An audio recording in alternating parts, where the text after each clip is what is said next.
This is an arrow bestowed by the gods. Anyone struck by the white arrow will die without fail. Anyone struck by the red arrow will become your slave. At this moment, Kyle aims the red arrow at Urban Knight, but strangely, the red arrow cannot pierce his body. The two then realize, this Urban Knight is a fake. His body has already been struck by a red arrow before. Kyle now calls for the real Urban Knight to come out. He says he has figured out his plan. Use a decoy to lure the enemy into appearing, then launch a surprise attack from behind. The real Urban Knight appears on a large screen, confirming their guess is correct. The person on the field is indeed an ordinary human who was hit by a red arrow. Because Kyle and Sean are standing back to back, carefully watching their surroundings, Urban Knight dares not act recklessly yet. Then he vanishes from the screen. So Kyle turns his attention to the decoy, hoping to force Urban Knight to show himself. But suddenly, another god candidate appears, a little girl. She says she wants to join them. Urban Knight is too scary, and she hopes to be protected by Kyle and Sean. After a moment of hesitation, Kyle says he will let her join, if she is willing to be struck by his red arrow. The girl agrees without hesitation. But just as she moves closer to Kyle, Urban Knight suddenly appears, snatches the girl away, and fires a red arrow straight into her chest. 何やってんの君たち。迷っちゃダメだろ。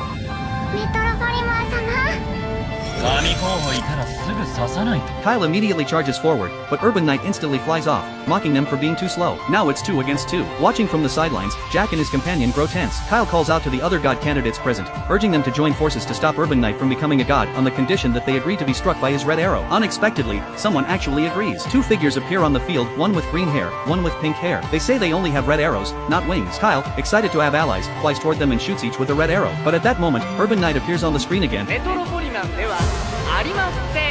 while the real Urban Knight has already slipped behind them. He instantly summons both a red arrow and a white arrow. The white arrow shoots out and strikes Kyle, killing him on the spot. Sean reacts just in time to counterattack, but he's still a step too slow and is hit by a red arrow. Urban Knight has now completely reversed the situation. Sean asks how Urban Knight pulled this off. It turns out, while the two were shooting their arrows earlier, Urban Knight secretly switched places with his decoy. The so-called god candidates were just ordinary humans. Humans don't need red arrows to obey, money works just fine. So he simply paid them to act in this show. Urban Knight then takes Kyle's halo. He handcuffs Sean and the little girl together. Even though both have been struck by red arrows, their obedience has limits. Next, Urban Knight aims a white arrow at Sean. As expected, Sean's body instinctively resists death, but it's already too late to escape. Soon, the white arrow strikes him. The little girl is horrified by what she sees and begins desperately pleading for help on the ground. Jack wrestles with whether he should intervene, doing so would reveal his identity. Then the little girl's angel appears and joins her in calling out to the other god candidates present for aid. Urban Knight, however, seems to relish the scene.